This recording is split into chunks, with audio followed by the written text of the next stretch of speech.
Simple interest का simple basic formula है, interest is equals to I is equals to P R T over 100। इसमें P क्या होता है principal amount. P is the principal amount. मैं ये भी बताता हूँ प्रिंसिपल अमाउंट होती है क्या है, वो भी मैं एक्सप्लेन कर देता हूँ। आर से बनता है रेट, टी से बनता है टाइम, आई से बनता है इंटरेस्ट, और एक और अभी ये लेटर पढ़ेंगे ए, इसको बोलते हैं फाइनल अमाउंट। सर ये हमारा न्यू टॉपिक है या वही कंटिन्यू कर रहा है?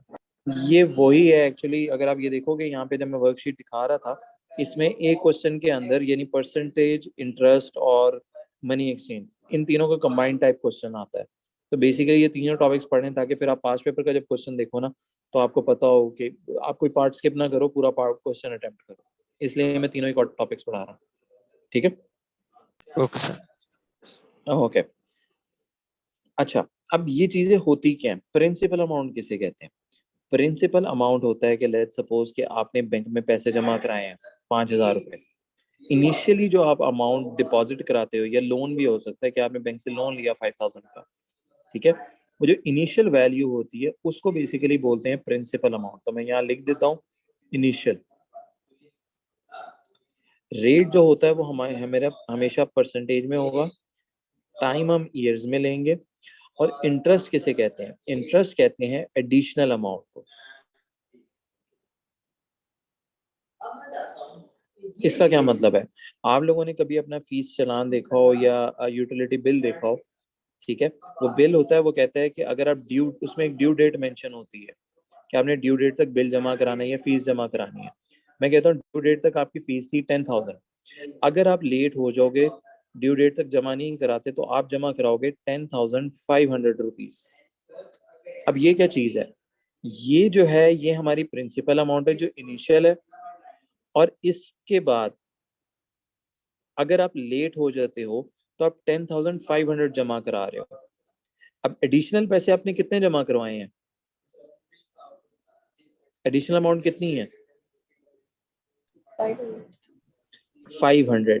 ये जो 500 है, ये एडिशनल अमाउंट जो है, ये इंटरेस्ट को रिप्रेजेंट कर रही है कि 500 जो है वो एज अ इंटरेस्ट पे कर रहे हो।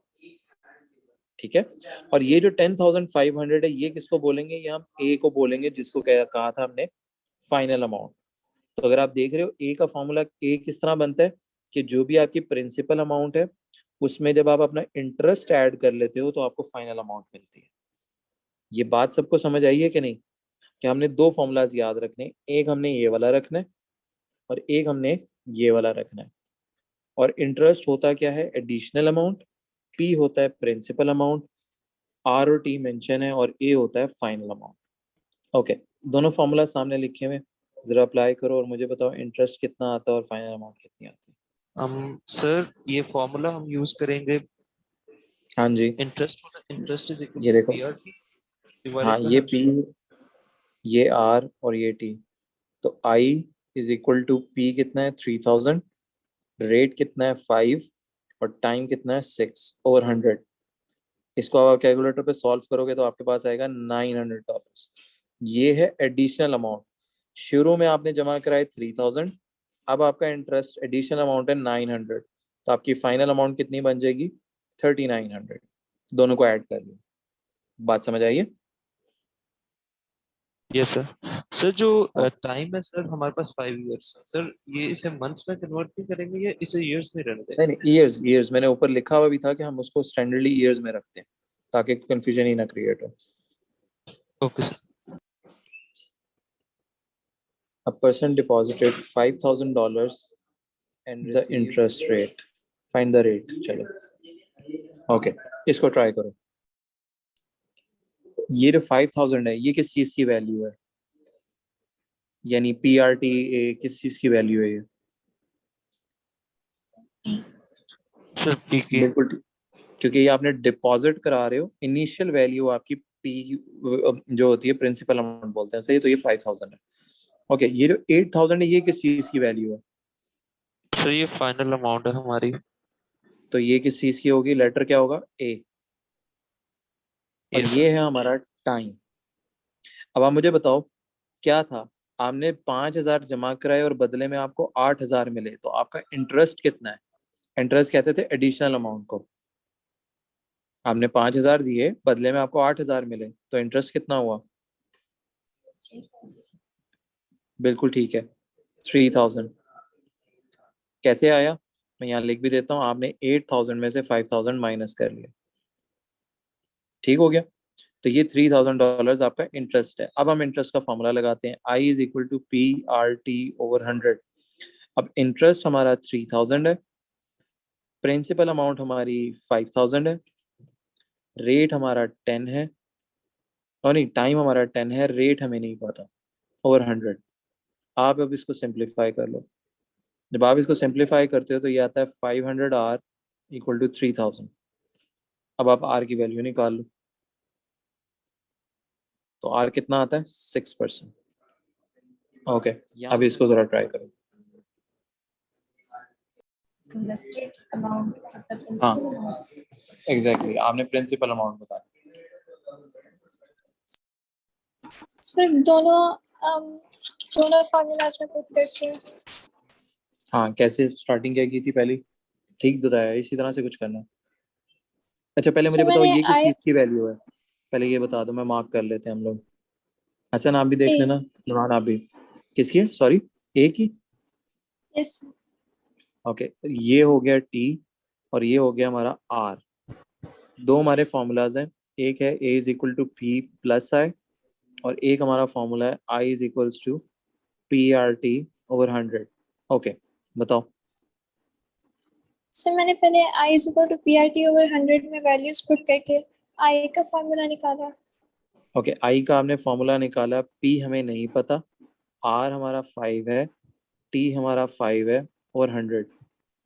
तो ये आता है I is equal to 25P over 100, और इसको आप सिंप्लीफाई कर लेते हो तो ये आता है 0.25P। यहाँ तक किया? सर मेरी एक मिस्टेक है सर मेरा आंसर गलत है। अच्छा ठीक है, लेकिन यहाँ तक ठीक है, करना इसी तरह ही है। हाँ, अब आप लोगों ने क्या करना है, इस ये जो आई निकाला हमने 0.25, इस आई को उठाना है और आपने इसकी जगह जाके सब्स्टिट्यूट कर लेना है। ए की वैल्यू 850 है, पी हमें नहीं पता, और आई कितना है? 0.25P। ये बन जाएगा 1.25P, और यहाँ से आप लोग 850 के साथ निकाल लें। बताएं पी की वैल्यू कितनी आती है? कितनी? सॉरी, 680। अच्छा, पूरी $680 आई है। अब मुझे बताओ ये किसी को ना समझ आया? सर ये क्वेश्चन में जो लिखा है इंटरेस्ट ऑफ 5%, इसका क्या मतलब है? मतलब रेट बता रहा है, ये जो परसेंटेज होती है ये रेट को रिप्रेजेंट करती है। At an interest rate of लिखना था मैंने एक्चुअली, इस तरह से लिखना था। बात समझ आइए किस तरह से आता है क्वेश्चन? सर लेकिन ये कंफ्यूज करिए कि रेट के साथ इंटरेस्ट का बोलते हैं। रेट नहीं, मुझे समझ नहीं है, दोबारा बोलो। एट एन क्या वो मतलब है आपका? सर यानी कि सिर्फ रेट क्यों नहीं है, इंटरेस्ट रेट क्यों है? इंटरेस्ट का रेट बता रहा है बेसिकली। एक तो होता है ना, अगर मैं लिख देता एट रेट ऑफ 5%, ठीक है, अगर वो इंटरेस्ट मेंशन नहीं करेगा तो हमें कैसे पता लगेगा कि हमने इंटरेस्ट निकालना है कि हमने डायरेक्टली 5% निकाल लेना? बात समझ आ रही? Okay sir. अगर वो इंटरेस्ट लिखेगा तभी तो हमें पता लगेगा कि भाई हमने तो आई इज इक्वल टू PRT/100 वाला लगाना है। वरना अगर वो एट 5% लिख देगा तो हम सिर्फ सिंपल 5% निकाल लेंगे। बात समझ आई?